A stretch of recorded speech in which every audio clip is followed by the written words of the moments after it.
النهارده الصبح نفسي اكل تاكز اللي هو فيه ليمون وسبايسي وطعمه حلو قوي، بس قلت لو طلبته من بره هيبقى كيس صغير وهيخلص بسرعه. ليه ما اجربش بنفسي اعمل اكبر واحر تاكز في العالم؟ هل هنجح ولا لا؟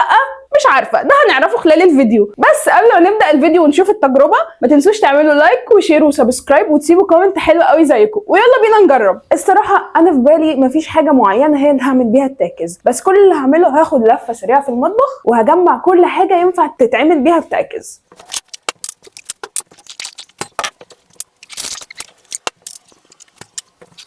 دي كل الحاجات اللي لقيتها وحسيتها ممكن تنفع. هو التاكز عباره عن ايه؟ حاجه حامضه جدا وشطه جدا، وفي منها لونين، ازرق او احمر. فانا اي حاجه كان لونها احمر او سبايسي كنت بجيبها وبحطها. اول حاجه عيش التورتيلا اللي احنا اصلا هنعمل بيه التاكز نفسهم. بعد كده جبت كاتشب عشان لونه احمر، وشويه توابل لان هو من بره كده بيبقى عليه توابل، فجبت توم باودر، بصل باودر، بابريكا عشان لونها احمر، مرقه فوريه عشان تدي طعم. وبعد كده لقيت عندي الوان ازرق واحمر، فدي الالوان بتاعت التاكز، فتمام قوي. وبعد كده بقى جينا للصوصات او اي حاجه سبايسي كنت بجيبها. جبت صوص هوت صوص بتاع سيدجت سبايسي جدا، وجبت ده صوص كوري رهيب يا جماعه، في اي فيديو كنت بقول لكم عليه لو بستخدمه تحفه جدا، وده اديشن جديد منه، بس للاسف لونه مش احمر، بس مش مهم، احنا معانا اللون، المهم ان هو سبايسي. وكمان جبت شطه، فاحنا هنولع النهارده وبس. فخلونا نبدا بقى نشوف هنعمل ايه.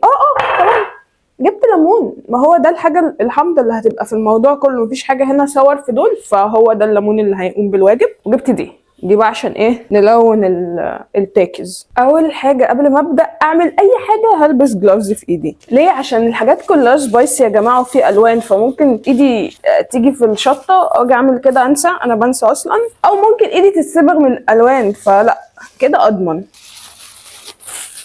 مين متحمس زي يشوف الطريقه هتنجح ولا هتبقى افتكاسه فاشله؟ ان شاء الله هتنجح. بصوا، اول حاجه هبدا بيها الخطه اللي في دماغي. التاكز من جوه لونه احمر ومن بره برده لونه احمر، فانا هعمل ايه؟ انا هحط هنا صوص اخليه لونه احمر عشان ادهن بيه التاكز من جوه، وبعد كده ومن بره كمان، وبعد كده نلفه عشان كده يبقى ضمننا ان احنا اللون تمام.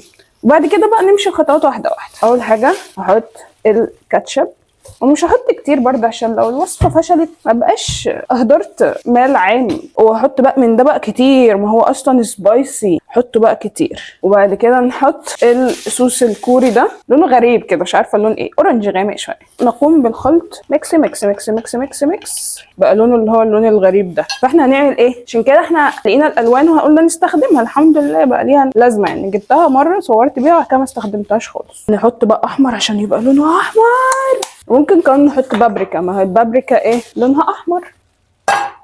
حط بقى شطه عشان نخلي الموضوع سبايسي. عندي سؤال ليكم، انتوا ليه ما بتعملوش لايك على الفيديو؟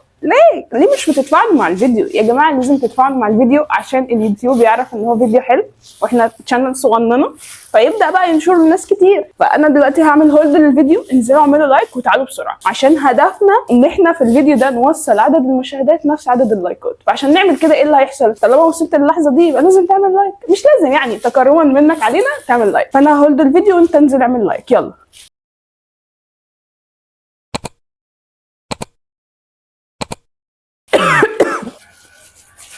الشطه رهيبه، يعني انا كده من غير ما ادوقه. بصوا يا جماعه اللون مرعب، دماغي عماله بتوزني ان انا ادوقه، مع اني حاسه ان انا ممكن اندم على القرار ده، بس هدوقه. بسم الله.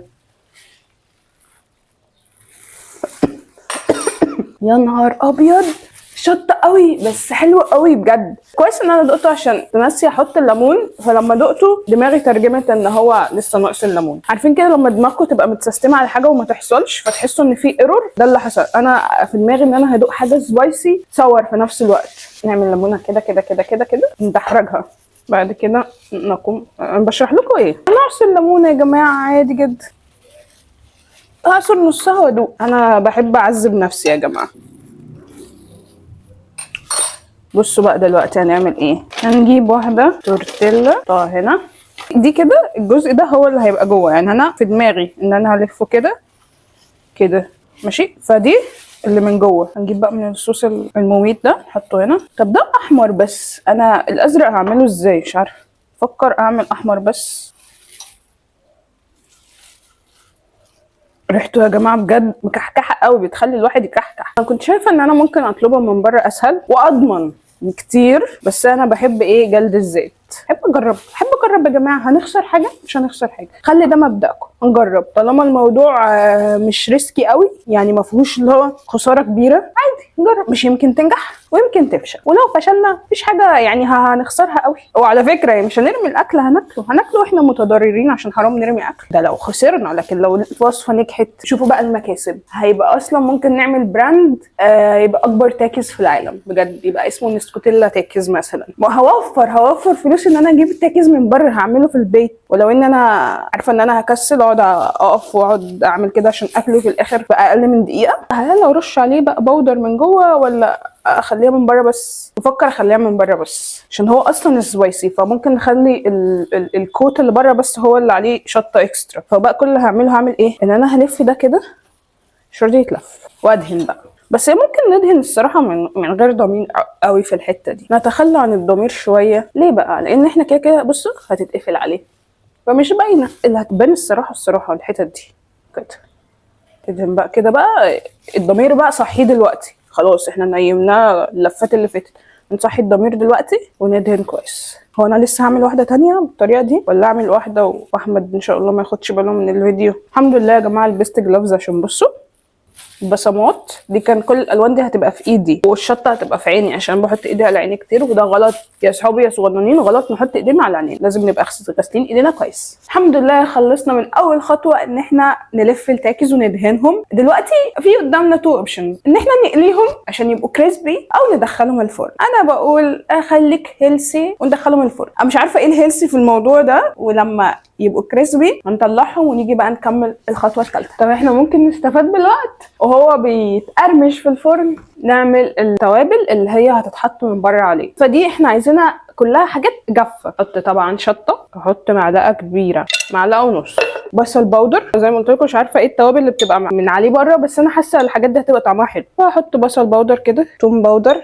بابريكا، احط بقى منها حبه حلوين، مرقه فوريه. تعالوا نلقي نظره على التاكس في الفرن. واو اتنفخ، خدتوا بالكم يا جماعه؟ منفوخ عن لما دخلناه، كان مبطط في بعضه. شكلنا كده والله اعلم هننجح. A few minutes later. انا شكلي هرجع في كلامي. يعني انا نسيته شويه، اتحرق شويتين 3 4 5 كده. بس بصوا اسمعوا، قرمش. فان شاء الله يبقى اللون الغامق اللي عليه ده يعني ايه، مش عارفه اقول ايه والله، مش عارفه ابرر لنفسي حاجه، بس يعني ان شاء الله يبقى طعمه حلو. فاحنا ممكن نغطي على الجريمه دي. هنعمل ايه، نرجع بقى بقيه الصوص اللي احنا كنا عاملينه في الاول، ندهن بيه كده عشان نغطي كل اللون المحروق ده اللي مش عاجبني. ولا من شاف ولا من دري غير انا وانتوا بس. انا عايزه اعمل ايه بقى بعد ما دهنته كده؟ هذه البهارات اللي احنا عملناها مع بعض نغرقها كده. هرش بايدي عشان حاسه هبقى متمكنه اكتر يعني. هي ريحتها حلوه قوي البهارات دي، ان شاء الله الطعم يبقى كويس. كده كده كده. انا عايزه بقى الناحيه التانية اعمل نفس الكلام ده. يا لهوي دي متغرقه، دي محروقه اكتر من الناحيه التانية. ندهن كده، نليس اي حاجه، نحاول ننقذ ما يمكن انقاذه يعني. بصوا ان شاء الله يبقى طعمه حلو. ده الامل الوحيد في العك اللي انا عماله اعمله. والله انا كنت طلبته احسن جاهز كان اكرم لي. ده شكله النهائي. انا ما كنتش متخيله هيطلع كده، بس هو قريب شويه، لولا ان هو انا نسيته في الفرن واتحرق مني شويه. جينا بقى للحظه اللي انا كنت متحمسه لها من اول الفيديو. حاليا الصراحه مش هضحك عليكم، مش قوي، بس لازم نجرب مع بعض عشان اقول لكم طلع حلو ولا لا. فيلا نجرب، بسم الله. الشطه بتيجي في الاخر. هقول لكم بقى رايي بكل صراحه بجد، هو طعمه قريب من التاكس، مش هو بس، والله العظيم طعمه حلو جدا. الغلطه اللي انا عملتها ان انا لفيته تخين فما قرمش في الفرن. ممكن لو كنت قليته كان هيبقى كريسبي، فده هيبقى قريب قوي من التاكس. بس هو دلوقتي مش كريسبي قوي يعني، اللي بره كريسبي واللي جوه سوفت، لسه ما بقتش كريسبي. فانتوا ممكن ما تغلطوش غلطتي، تلفوه ارفع او تقلوه اللي انتوا حابينه. بس والله طعمه تحفه. هجربه تاني وهتلاشى الاخطاء اللي انا عملتها. وبس كده التجربه بتاعتنا النهارده خلصت. يا رب تكون عجبتكم. لو عجبتكم ما تنسوش تعملوا لايك وشير وسبسكرايب، وكمان ما تنسوش تعملوا لنا فولو على التيك توك والانستجرام والفيسبوك عشان احنا بننزل محتوى هناك مختلف. نشوفكم في فيديو جديد. سلام.